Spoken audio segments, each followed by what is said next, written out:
आजच्या या सविस्तर विश्लेषणामध्ये थेट मूळ विषयाला हात घालूया. महाराष्ट्र राज्य शासकीय कर्मचाऱ्यांसाठी अत्यंत महत्त्वाच्या आणि बहुप्रतीक्षित अशा महागाई भत्त्याच्या थकबाकीसंदर्भात एक मोठी प्रशासकीय अपडेट आली आहे आणि त्याबद्दलच आज आपण सविस्तर जाणून घेणार आहोत. सर्वात आनंदाची आणि महत्त्वाची बातमी अगदी सुरुवातीलाच सांगून टाकूया. ज्या थकबाकीची आतुरतेने प्रतीक्षा होती ती अधिकृतरित्या मे 2026च्या वेतनपावतीमध्ये जमा होणार आहे. अगदी थोडक्यात सांगायचे तर ही संपूर्ण माहिती त्या प्रलंबित रकमेविषयी आहे जी आता थेट बँक खात्यात जमा होण्याच्या मार्गावर आहे. आता हा आकडा पहा, 58. हाच तो आकडा आहे जो या संपूर्ण विश्लेषणाचा केंद्रबिंदू आहे. 7व्या वेतन आयोगांतर्गत महागाई भत्त्याचा सुधारित दर आता 58% इतका निश्चित करण्यात आला आहे. संपूर्ण प्रशासकीय निर्णय आणि पुढची सगळी आर्थिक गणिते याच एका सुधारित आकड्याभोवती फिरत आहेत. ही कोणतीही केवळ ऐकीव चर्चा नाही. महाराष्ट्र शासनाच्या वित्त विभागाने 18 मे 2026 रोजी हा अधिकृत शासन निर्णय म्हणजेच GR जारी केला आहे. ही तारीख खूप महत्त्वाची आहे कारण ह्याच दस्तऐवजामुळे पुढील सर्व प्रक्रियांना आणि वेतनातील बदलांना भक्कम असा कायदेशीर आणि प्रशासकीय आधार मिळाला आहे. याची थोडी पार्श्वभूमी समजून घेऊया. आधी हा महागाई भत्त्याचा दर 55% होता, जो वाढून 58% करण्यात आला. खरं तर 25 फेब्रुवारी 2026 रोजी जारी करण्यात आलेल्या एका आधीच्या शासन निर्णयाद्वारे याला अधिकृत मान्यता मिळाली होती. 55 वरून 58% हा टप्पा कसा गाठला गेला याचीही एक रंजक प्रशासकीय पार्श्वभूमी आहे. आता या संपूर्ण प्रक्रियेची कालरेषा थोडी गुंतागुंतीची वाटू शकते, पण ती आपण सोपी करूया.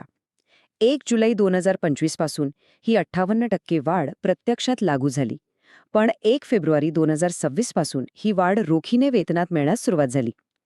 यातील जुलै ते ऑक्टोबर 2025 या काळातील पहिली थकबाकी मार्च 2026च्या वेतनातून दिली गेली आणि आता उरलेली थकबाकी या मे 2026 मध्ये जमा केली जाणार आहे.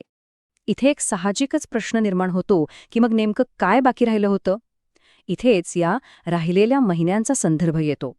1 नोव्हेंबर 2025 ते 31 जानेवारी 2026 बरोबर या 3 महिन्यांच्या कालावधीतील महागाई भत्त्याची थकबाकी अद्याप दिलेली नव्हती आणि हीच ती विशिष्ट थकबाकी आहे जी आता मे महिन्याच्या वेतनासोबत देण्याचा अंतिम निर्णय शासनाने घेतला आहे. प्रशासकीय पातळीवर या निर्णयाची अंमलबजावणी कशी होणार हे समजून घेणंही तितकंच गरजेचं आहे. ही रक्कम मे 2026च्या वेतनासोबत रोखीने दिली जाईल. तांत्रिक भाषेत सांगायचे तर नेहमीचं वेतन ज्या विद्यमान लेखा शीर्षाखाली टाकले जाते तिथेच हा खर्च दाखवला जाईल आणि तो मंजूर अनुदानातून भागवला जाईल. जिल्हा परिषद आणि अनुदानप्राप्त संस्थांच्या कर्मचाऱ्यांसाठी मात्र विशिष्ट उपलेखा शीर्षाचा वापर केला जाईल. हे सर्व अत्यंत शिस्तबद्ध पद्धतीने पार पडते. आजच्या या डिजिटल युगात प्रशासनातील पारदर्शकता किती महत्त्वाची आहे हे एका गोष्टीवरून दिसून येते. हा केवळ कागदावरील आदेश नाही तर डिजिटल स्वाक्षरी असलेला अधिकृत दस्तऐवज आहे. 202605181444096405 हा तो विशिष्ट संकेतांक आहे. महाराष्ट्र शासनाच्या अधिकृत संकेतस्थळावर हा कोड दाखवून कोणीही याची सत्यता पडताळून पाहू शकतं. ही डिजिटल नोंद या निर्णयाची 100% विश्वासार्हता अधोरेखित करते. या संपूर्ण निर्णयाची व्याप्ती खरोखरच थक्क करणारी आहे. एकाच धोरणात्मक निर्णयामध्ये किती मोठी शासकीय आणि राजकीय यंत्रणा समाविष्ट असते हे या वितरणाच्या यादीवरून सहज लक्षात येते.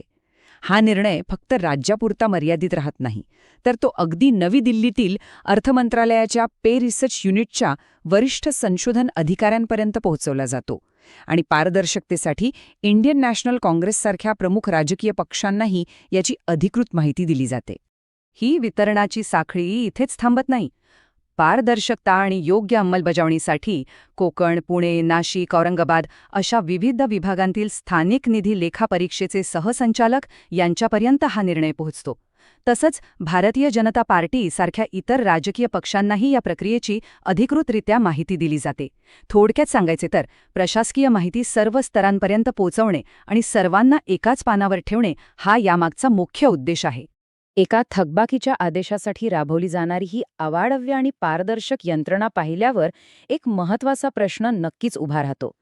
तो म्हणजे राज्याच्या आर्थिक व्यवस्थापनाची ही एवढी गुंतागुंत पाहता 7व्या वेतन आयोगाच्या लाभांची भविष्यातील वाटचाल कशी असेल? प्रशासकीय धोरणे आणि त्यांचे आर्थिक नियोजन यातून मिळणारे हे संकेत नक्कीच विचार करायला लावणारे आहेत. या सविस्तर विश्लेषणात सहभागी झाल्याबद्दल मनपूर्वक धन्यवाद.